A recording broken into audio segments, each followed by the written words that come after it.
It's very, very simple. And there are people who admire Jinnah, and Jinnah did not allow. They wanted to stop Nehru from through his ears, poor fellow. Just one moment, Mr. Goradia. No, my point was that, you see, there are many reasons. There is a whole...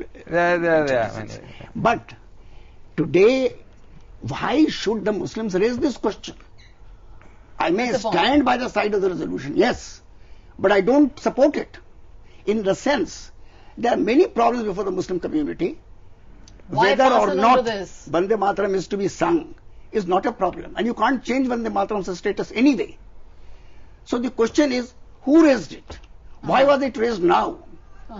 It is really giving... Was it raised because there is a need to emphasize the Muslim identity, particularly when you're coming on with denunciations of terrorism? If you are taking on terrorism frontally, you also need to, it's a balancing act. You need to denounce terrorism, assert identity. No, but I hardly think denouncing Vande Mataram is a way of asserting Muslim identity. It's ridiculous. I'll tell you why. It's back to essentials, but let me get in Charu Gupta. Before I hear from you, let me get in Charu Gupta, historian who is joining us. Charu Gupta, you've studied the evolution of Vande Mataram, and you believe that there is just reason for Muslims to oppose it because it is perceived as a Hindu nationalist song.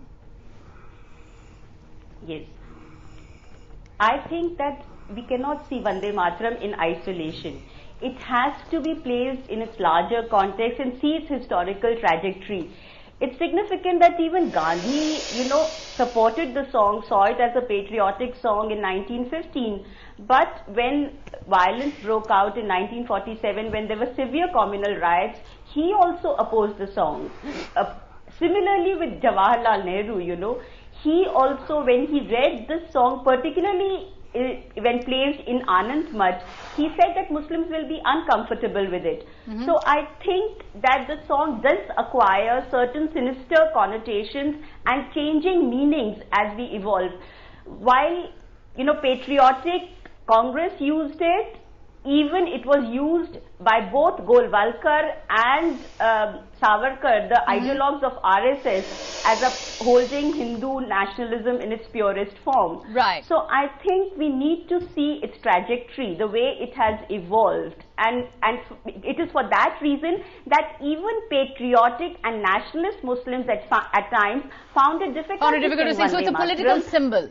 It's a political symbol. In a way, it's a way of asserting Muslimness. I hardly think that. Not to sing Vande Mataram. No, it is not. There are many ways in which you can assert your Islamic identity. Absolutely.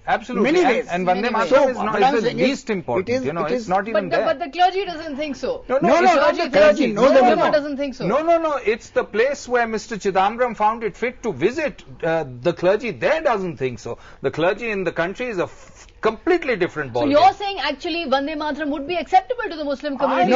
No, I'm not saying that. Vande Mataram but it is not the time to raise the question. Exactly. But if Vande Mataram is presented correctly, there is no reason why the Muslim community will not accept. The Prophet it only presents an instrument in the hands of the anti-Muslim forces to do propaganda against Muslims. Right. So in fact, it's not something that has the kind of symbolism that the ulama would like it to have. You're using the word ulama. The clergy would like it to have. No, the clergy in Deoband would like it to have. It's a Deoband obsession. But let's come back and talk about the significance of Chidambaram journeying to Deoband, the Home Minister.